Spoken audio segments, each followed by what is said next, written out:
आपण बघत आहात AKP न्यूज मराठी. आपला आवाज आपली ताकद.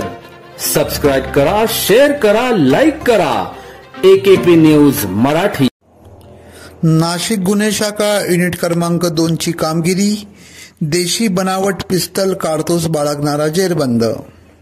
नाशिक गुन्हे शाखा युनिट क्रमांक 2 चे पोलीस हवालदार मनोहर शिंदे, महेश खांडबाहले यांनी गोपनीय माहितीच्या आधारे वरिष्ठ पोलीस निरीक्षक विद्यासागर श्रीमनवार यांच्या मार्गदर्शनाखाली गंगापूर रोडवरील प्रमोद महाजन गार्डन जवळ 9 जुलै रोजी सायंकाळी 6:15 वाजेच्या सुमारास किरण सुखलाल केवर वय 25 राहणार मखमलाबाद नाशिक या शिताफीने ताब्यात घेत त्याच्या अंगझडतीत देशी बनावटीचे पिस्टल व कारतूस आढळून आले.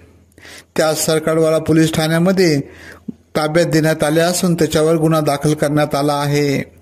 सदरची कामगिरी सहाय्यक पोलीस निरीक्षक विवेकानंद पाठक, मनोहर शिंदे, विशाल कुंवर, समाधान वाजे, स्वप्नील जुंद्रे, महेश खांडबाहले, तेजस मते, प्रकाश महाजन, वाल्मिक चव्हाण यांनी केली. AKP न्यूज साठी ब्युरो चीफ अनवर खान पठाण, नाशिक.